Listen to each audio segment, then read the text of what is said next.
Hey everyone, Jason with Do You Know Drones here. Excited to crack open the can of worms. That is the final ruling, the double whammy. That is the operations over people and the remote ID final ruling that was both dropped by the FAA today. Now, this is going to open up a lot of questions that we still do not have full answers to, but we do know several things. So for one, by and far, the number of Part 107 waivers that were granted and applied for were the night operations or the daylight operations waiver, 107.29. Like 80-90% of the applications were all for that. That is going to be gone once the final ruling starts in the beginning of 2021. All of those waivers will expire 60 days after it goes into effect in January of 2021.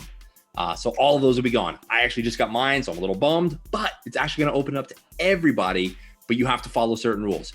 They're going to amend the knowledge test. The knowledge test is now going to have a night operations section. You just have to pass the overall knowledge test and keep current to be able to operate at night. And obviously you're still going to have to be able to see the drone. So you're going to have to see it for 3 statute miles. So you're still going to have some sort of strobe that'll allow you to do that for 3 statute miles. So that's the only requirement. Pass the test, have a strobe, good for operations at night once this goes into effect. Then operations over people. That one's a little bit more complicated. There's different categories, categories 1 through 4. That's also going to be sort of see how that washes out over time. There's also exceptions to everything, obviously. But the big one, obviously, for remote ID, what I was so happy, there were tens of thousands of comments on the notice of proposed rulemaking for remote ID. And the biggest thing that dropped out was the network requirement to broadcast this so almost anyone can see what any drone is operating at any time. We saw this as a huge cybersecurity risk, a huge personal safety risk for the operator. Obviously, law enforcement, we want them to be able to see what's going on, when it's going on, who's operating, where it's operating, where the controller is. All that for law enforcement, perfectly okay, good to go. But for anyone to be able to log in, to be able to see what any drone is operating anywhere, that's a big problem. And for lots of reasons. We decided it was a big problem. Luckily, they took care of it, so that's gone. At least for now. It's gone for now.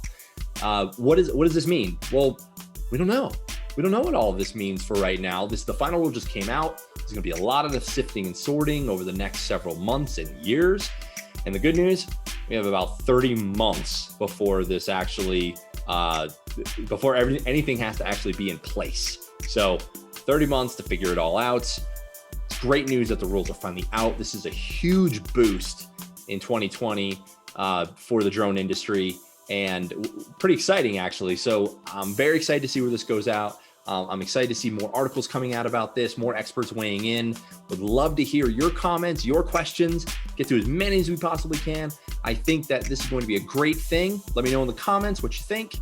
And I'll definitely have to start breaking this down piece by piece. So if you're not already subscribing to the Do You Know Drones podcast on Amazon Alexa or anywhere you listen to podcasts, go ahead and subscribe now. We'll be talking about it in more detail. Have a happy holidays, and we'll talk to you soon. Bye now.